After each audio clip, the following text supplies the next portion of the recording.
Hi, everybody. Dan Illman and Mike Beer, the DRF race of the day for Sunday, May the 24th. Race number 8 at Santa Anita. We're going a mile on the turf. It's a nice optional claiming race. Before we get started with the analysis, I'd like you to please try out those DRF new mobile past performances. Experience classic past performances with true mobile interactive access anywhere, anytime on your phone. You get the exclusive lifetime buyer speed figure graph and more. DRF.com/MPPS is where you go for all of the details. Let's meet the field for Sunday's race of the day, and you could download free formulator past performances for this race on the race of the day event page, DRF.com.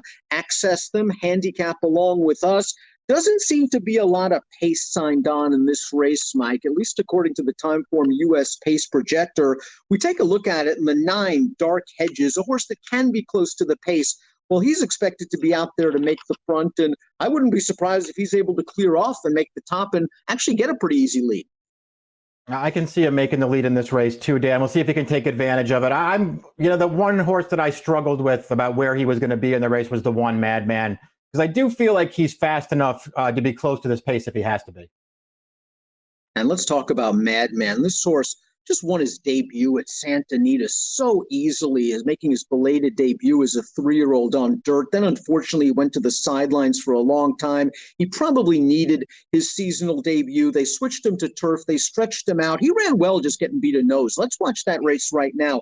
It's worth noting that this race has already produced 3 next out winners. The third place finisher coming back to win with an 88 buyer speed figure. I thought he had a decent enough trip, saved ground, came out in the lane, maybe got a little bit tired in the late stages, but I think this horse is racing himself into shape. Another layoff to deal with, but I think you're right. I think he has the tactical speed to get up close.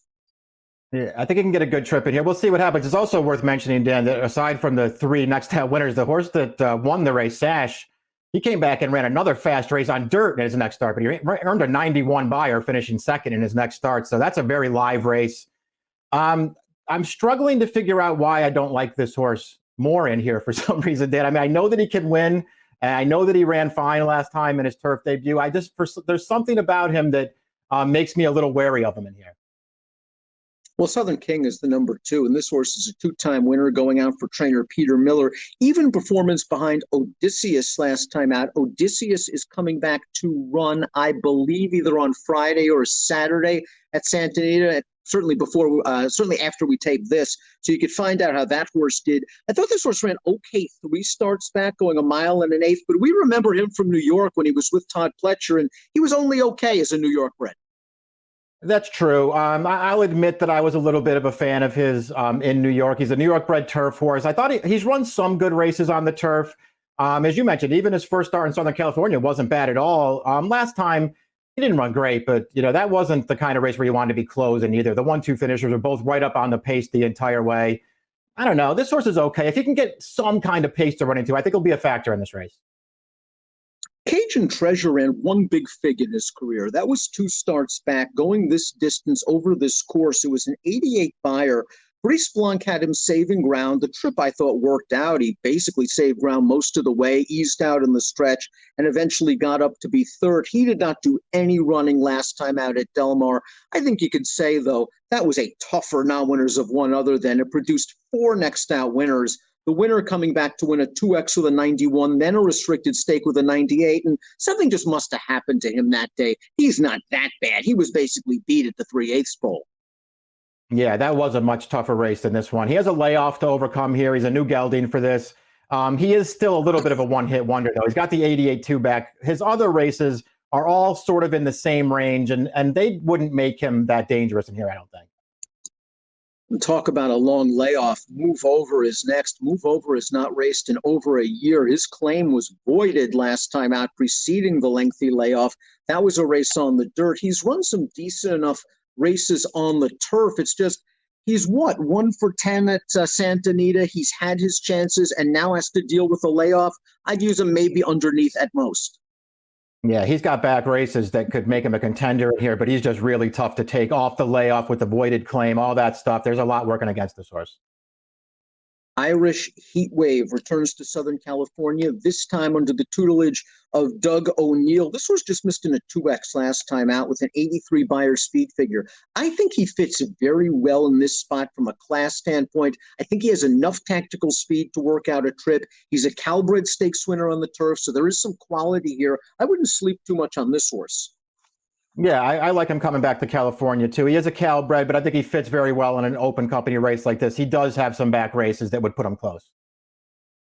Bordertown burned some money in his first few outings, but Dick Mandela put blinkers on for his most recent start at 1 1/8, and we'll watch that race. He's not a good gate horse. He didn't break very well. That might have actually helped him in here because he got a decent pace and a decent setup. But once he got to the outside, he was never losing, and he draws away to win with impunity with a solid figure. It's quite possible this horse is just figuring the game out now. Yeah, I think the blinkers really helped him, Dan. If you go back and watch any one of his other 3 good races where he came up short at the end, all 3 times, just really tough to ride.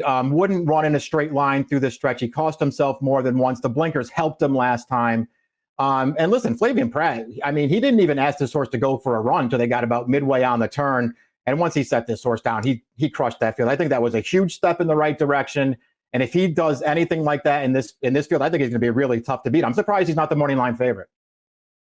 Another horse that is not good from the gate is the Street Fighter. He's often slow out of there. He's going to have to be a lot better in a race without much speed.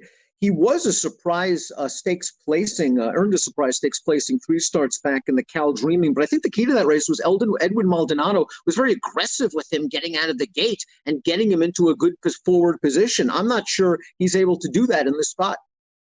I don't know if he can either. It's interesting, though, when you go back and look at some of his prior turf races. I mean, he hasn't always been a one-run closer. He's shown more tactical speed in the past, and they'd be wise to try to use that in this race. Mountain Spirit sold for $250,000 as a 2-year-old in training a couple of years ago, and I still think Jeff Mullins and the connections are trying to figure out what kind of horse he is. His lone win came at 5 furlongs. Last time out, he ran okay going 1.25 miles. It was a race where he broke sharp. He ended up tracking the lone pace setter from the inside. He came out in the stretch in a bit tight, finished all right. I'm just not sure what distance is his best, what running style is his best. He still has some upside. He does. He was nowhere really near Madman 2 starts back. And then he did run, I thought, a little bit better last time going longer. We'll see what happens. They're going to cut him back again, and they're still trying to figure this horse out just to see where he fits. Dark Hedges' best running has come on dirt, but as we saw from the Timeform US pace projector, the big advantage he has is his early speed. Perhaps Aaron Greider can clear off, back down the fractions. He was a gate-to-wire winner sprinting against weaker condition claimers 3 starts back. Thus far, his turf and synthetic races aren't very inspiring. Yeah, I was, turned off by his form. Certainly the turf race where he just didn't run well. That was a much faster paced race. Let's take a look at our top selections for race 8 at Santa Anita, our race of the day. Mike, you're going with Border Town in here, the number 6. Just a nice performance with the blinkers, and this horse is finally living up to his potential and pedigree, it appears. It seems like it. We'll see. If that morning line's right, Dan, I'm going to bet this horse. I think 3-1's a very fair price on him. I don't know if you can get it. And again, I just, for whatever reason, couldn't talk myself into Madman. I'm going to give Madman a chance. I think Mike Smith can work out a good trip in here. I believe he has some upside potential. We'll see if he can finish it off this time around in his second start on turf. 6-2-1-7 for Mike, 1-6-3-8 for me. Race 8 at Santa Anita on Sunday. Your DRF race of the day has an approximate post time of 4 o'clock Pacific. Good luck.